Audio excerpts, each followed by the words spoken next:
So our next presenter is Dwayne Wessels from Internet Systems Consortium. No. Oh. I'm from the Measurement Factory. Sorry. I'm sorry. It's okay.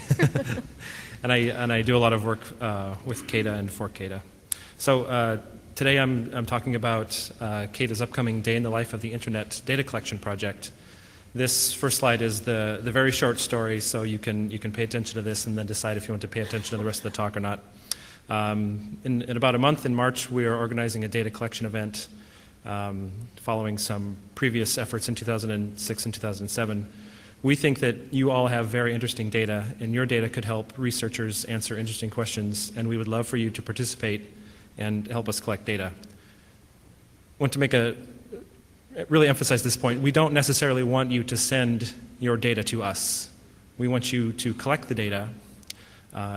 If you need us to store the data, we can arrange for that, but we really want you to collect the data and then describe it and index it into a database so that other researchers can find it and find out how they can get it and then contact you.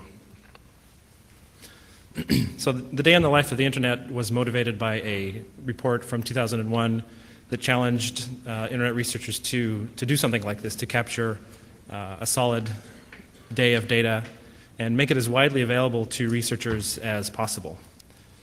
CADA's first DIDL event was in 2006, where we coordinated collection of DNS root server traces for a 48-hour period.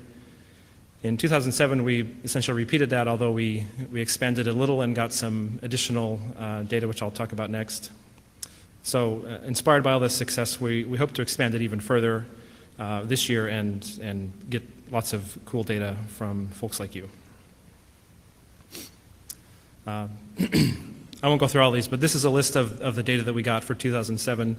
We had 5 root servers participating. We had some AS112 servers and some servers from the Open Root Server Network.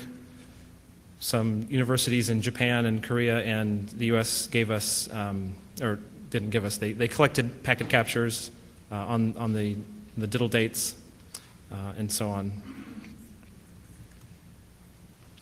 Here's a list of a few interesting things that we learned from our 2007 data.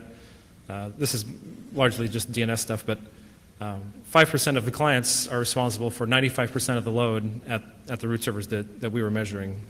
And again, approximately 1 to 2% of the queries to the roots are what we consider legitimate. The rates that we saw basically doubled between 2006 and 2007. And the root server's use of Anycast is very effective at localizing resource consumption and limiting the impact of DDoS attacks. So this graph kind of shows a little bit of the latter. This shows where clients are and where servers are. The servers are located along the x-axis, roughly corresponding to longitude. Client locations are color-coded. So for example,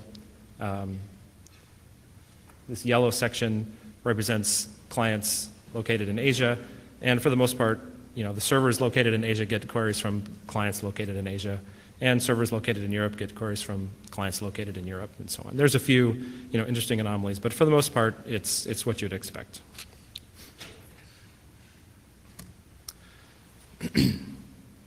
This graph shows our analysis of the pollution that we see at the roots.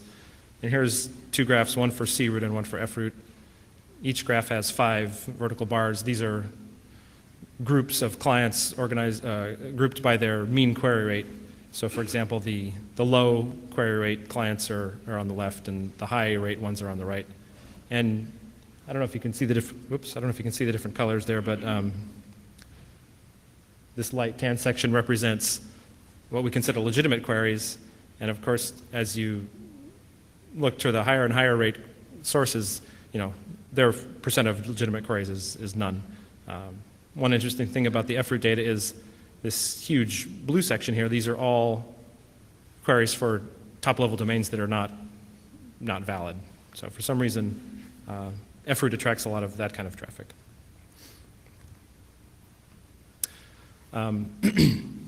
Here's a few of the things that we learned from our collection process in 2007.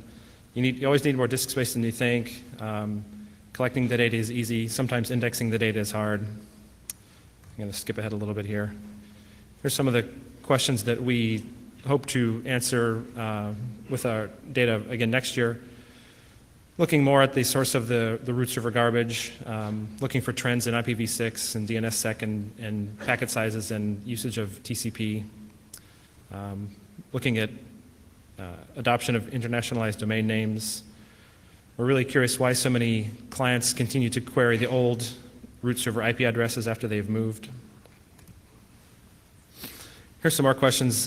These are all sort of non-DNS related. Other questions that we think could be answered with data that's collected for a DIDL event. Things about botnets, characterizing traffic, applications, web, VoIP, video, so on. We're interested in if IPv6 traffic is much different than v4. For most of us, the only thing we can do with v6 at this point is ping. Is there something else going on that we don't know about? Is research and education traffic different than commercial traffic? 1 minute? Oh boy. Here's more questions. I'm going to skip over this slide. So again, one of the things I really want to hammer home is that DIDL wants to be very accommodating to your terms and conditions for data that you can collect. So if you can collect the data, you can define how it's made available to others. You may give it to people you trust. You may make it available publicly after anonymization and so on. After you collect data, we ask that you index it into CADA's DATCAT so that other people can learn about it and learn how to contact you to find out if they can have access to the data. So please participate. Here's some URLs that may be helpful for you in deciding or participating. And contact either myself or Kay Claffey if you're interested in participating or have questions. Thanks. Thank you very much, Dwayne, from the Measurement Factory.